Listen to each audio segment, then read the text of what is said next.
শুরু করছি খবরের আয়নায়। আকাশবাণীর সংবাদ বিভাগের এই সাপ্তাহিক অনুষ্ঠান আপনাদের সামনে উপস্থাপন করবে এমন অনেক কিছু যেগুলি দৈনন্দিন খবরের ভিড়ের মধ্যেও বিশেষ উল্লেখের দাবি রাখে।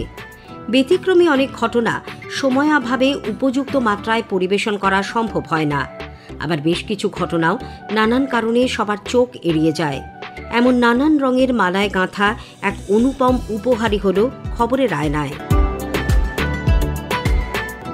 আজকের আয়নায় রয়েছে জীবনানন্দ দাশের ১২৫তম জন্মদিবস উদযাপন, ইন্ডিয়ান সেন্টার ফর স্পেস ফিজিক্সের রজত জয়ন্তী বর্ষ, বসন্ত পঞ্চমী উপলক্ষে দক্ষিণ কলকাতার জয় হিন্দ ভবনে পদ্মশ্রী সুধা মুদগালের সঙ্গীতানুষ্ঠান, কলকাতা প্রেস ক্লাবে শতকণ্ঠে বাংলা গান, ২ দশকের ক্রিকেট জীবন থেকে অবসর নিলেন মনোজ তিওয়ারি।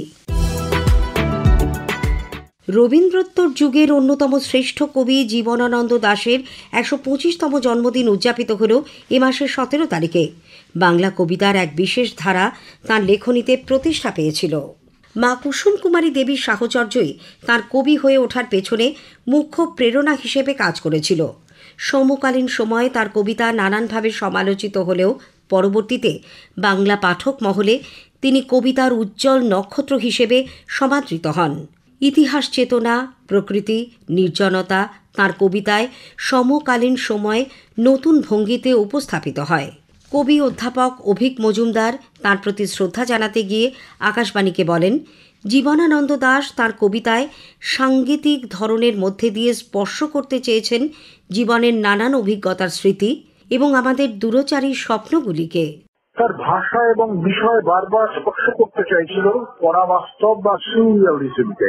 মনে রাখতে হবে, যখন তিনি কবিতা লিখছেন, অর্থাৎ ৩-এর দশক, ২০ শতকে, তার সমকালীন অন্যান্য কবিরা তারা অনেক বেশি গুরুত্ব দিচ্ছিলেন সমাজ কেন্দ্রিক বা তত্ত্বগুলি এবং ভাবাদর্শগুলির পয়েন্টীয় মতবাদ। জীবনানন্দ যেন এগুলি থেকে তিনি শুনেন, কিন্তু সংশয়ের মতো শুনেন, কিছু সন্ধান করলেন। সেই সন্ধান এবং প্রশ্ন একজন পথচারী যেন তিনি খুঁজে নিতেছিলেন অস্তিত্বের যন্ত্রণাগুলিকে, অস্তিত্বের আর্তনাদগুলিকে।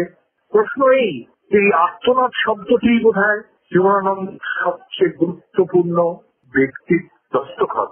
প্রশ্ন হলো যে কিসের আর্তনাদ? এই আর্তনাদ হলো অস্তিত্বের আর্তনাদ।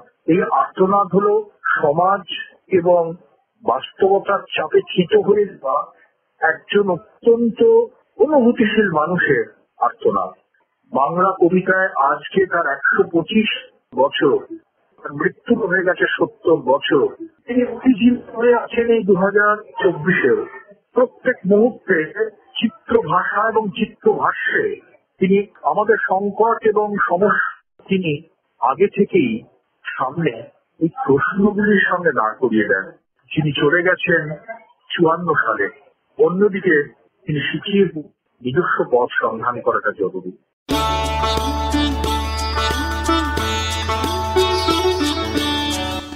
জ্যোতির্বিজ্ঞান ও মহাকাশ বিদ্যা নিয়ে ইন্ডিয়ান সেন্টার ফর স্পেস ফিজিক্সের রজত জয়ন্তী উদযাপন ও দ্বিবার্ষিক সম্মেলনের আয়োজন করা হয় পূর্ব কলকাতার মুকুন্দপুরে। ইসরো থেকে অধ্যাপক অঞ্জু নন্দী ও অধ্যাপক ঈশ্বর রেড্ডি সহ সারা দেশের ৯০ জন বিজ্ঞানী ৫ দিনের এই সম্মেলনে মহাকাশ বিজ্ঞান নিয়ে মতবিনিময় করেন। এবারের সম্মেলনের থিম ছিল মহাবিশ্বের বিস্তারের অনুসন্ধান নিকট থেকে দূরে। সংস্থার নির্দেশক ড সন্দীপ চক্রবর্তী আকাশবাণীকে বলেন, এই উপলক্ষে পশ্চিম মেদিনীপুরের সীতাপুরে বসানো হয়েছে পূর্ব ভারতের সর্ববৃহৎ টেলিস্কোপ।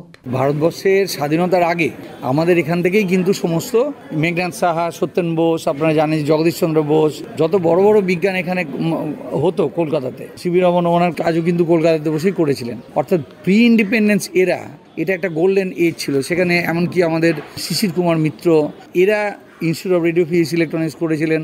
বাঙালিরা আজও বেস্ট সায়েন্স করছে।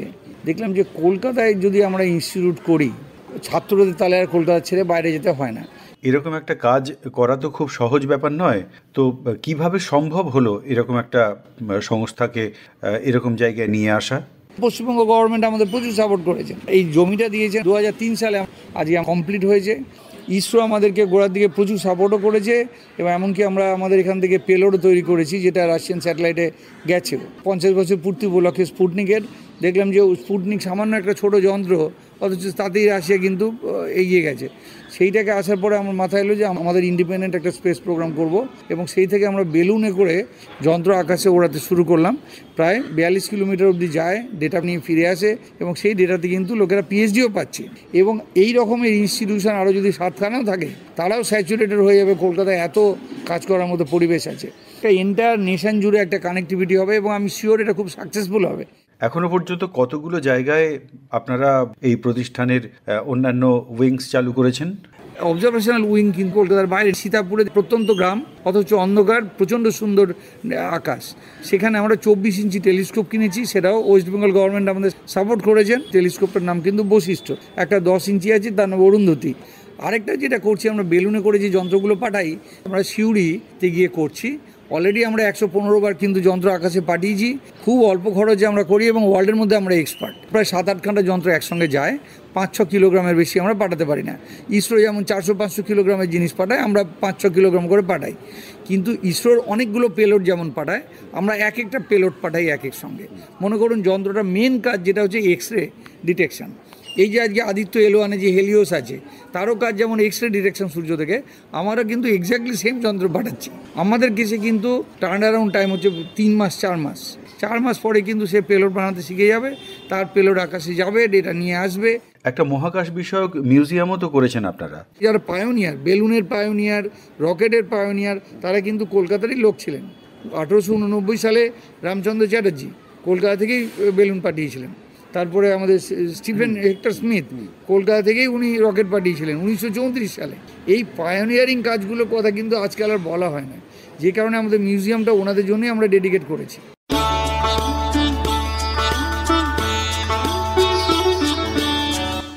বসন্ত পঞ্চমী উপলক্ষে দক্ষিণ কলকাতার জয় হিন্দ ভবনে প্রভা খৈতান ফাউন্ডেশনের সহযোগিতায় এক সঙ্গীতানুষ্ঠানের আয়োজন করা হয়। অনুষ্ঠানের শুরুতে সদ্য প্রয়াত সঙ্গীত শিল্পী রশিদ খান ও সাহিত্যিক উষা কিরণ খানের স্মৃতির উদ্দেশ্যে শ্রদ্ধা জানানো হয়। অন্যান্য শিল্পীদের শেষে সঙ্গীত পরিবেশন করেন পদ্মশ্রী সুধা মুদগাল।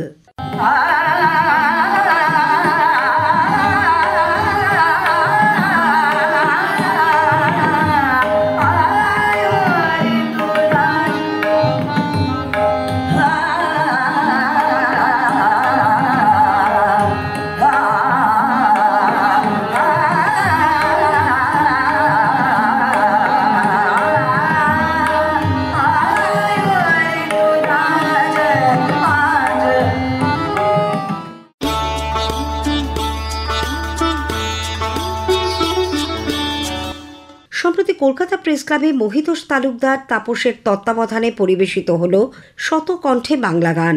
অংশ নিয়েছিলেন পৃথিবীর বিভিন্ন প্রান্তের প্রবাসী বাঙালিরাও।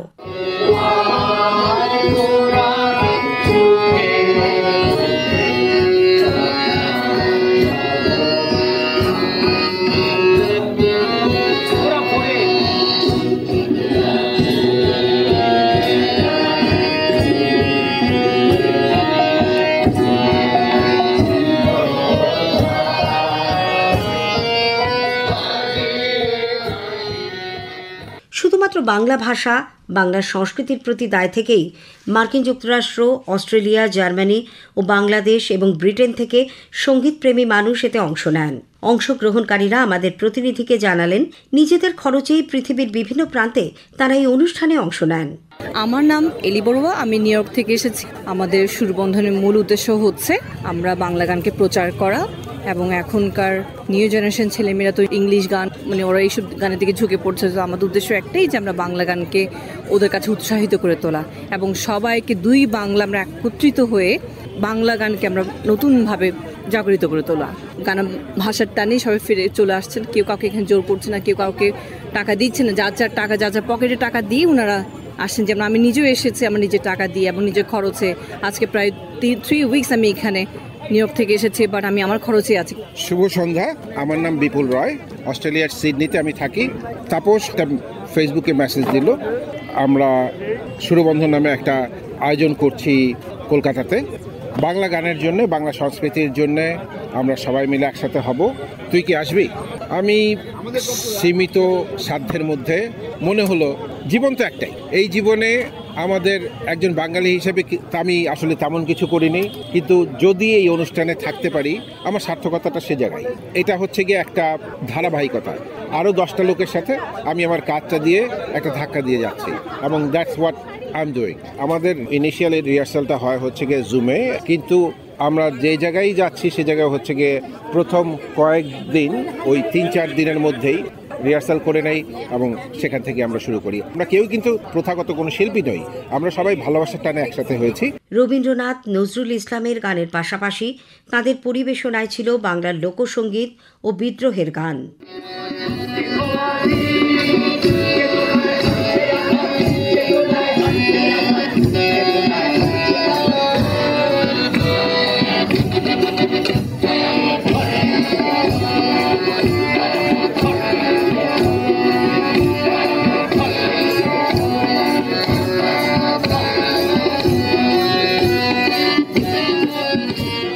উদ্দেশ্যে এতগুলি মানুষকে সংগঠিত করেছেন জানালেন সুরবন্ধনের মূল কারিগর মহিতোষ তালুকদার তাপস।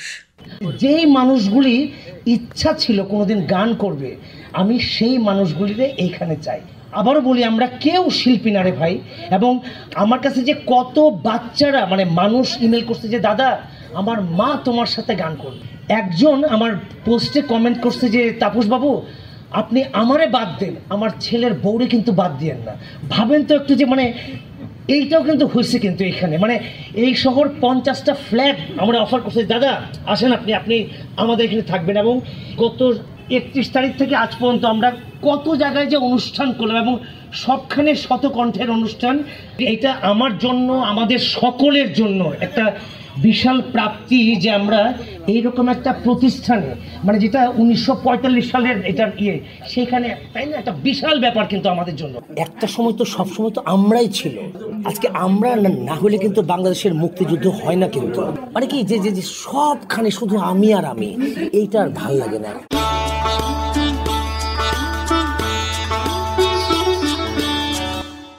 ইডেনে বিহারের বিরুদ্ধে জয় দিয়ে বাংলার অধিনায়ক মনোজ তিওয়ারি নিজের বিদায়ী ম্যাচটিকে স্মরণীয় করে রাখলেন। প্রথম শ্রেণীর ক্রিকেটে 10,000 রান সংগ্রহকারী রাজ্যের ক্রীড়া প্রতিমন্ত্রী মনোজ তিওয়ারি অবসর গ্রহণের পর তার খেলোয়াড় জীবনের অভিজ্ঞতার কথা তুলে ধরলেন সাংবাদিকদের সামনে। ক্যাপ্টেন যদি পাওয়ার ইউজ করে কোনো প্লেয়ারকে জোর করে খেলানোর চেষ্টা করে বা সিদ্ধান্ত এরকম নিচ্ছে যেটা সহযোগিতা দিতে পারছে না কোচ, সেখানে কিন্তু কোচকে দাঁড়িয়ে কিন্তু বলতে হবে না এটা তুমি ভুল করছো, এটা আমি কোনোদিন করতে দেবো না। তার জন্য আমাকে যদি নিয়ে জায়গা যদি ছাড়তে হয় আর প্রিন্সিপাল আমি ছেড়ে দেবো। আজকের দিনে সবারই একটা সিকিউরিটি দরকার পড়ে। মানুষের কাছে আমি দেখতে পাচ্ছি অনেক যারা নামকরাও আছে তারা কোথাও না কোথাও একটু ইনসিকিউরিটি থেকে ভোগে।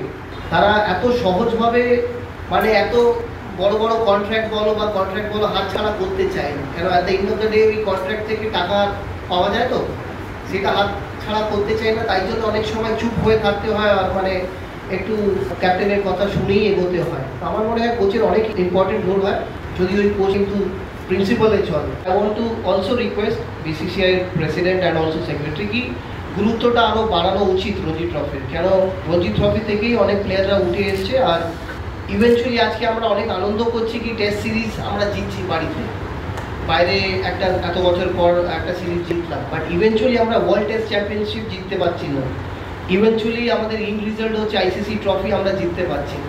কেন এই হোম সিরিজ আর এই অ্যাওয়ে সিরিজ বাইল্যাটারাল সিরিজ জিতে আমরা অনেক আনন্দ করে নিচ্ছি, তাই জন্য আমাদের মেন ট্রফিসগুলো সেটা হারিয়ে যেতে কেউ কথা বলবেন। আজকের আয়নায় শেষ করার আগে একটা অনুরোধ, আপনাদের কেমন লাগলো এই অনুষ্ঠান ইমেইলে জানান অথবা আকাশবাণী সংবাদের সোশ্যাল মিডিয়া পেজে। সেরা চিঠির উল্লেখ থাকবে প্রেরকের নাম সহ। আজ এই পর্যন্তই। আবার আগামী সপ্তাহে ঠিক এই সময় আকাশবাণীর সংবাদ বিভাগ প্রযোজিত খবরের আয়নায় নিয়ে আসব আপনাদের সামনে। ভাষ্য পাঠে ধৃতি সেন শর্মা, সংকলন ও প্রস্তুতি অভিজিৎ চক্রবর্তী।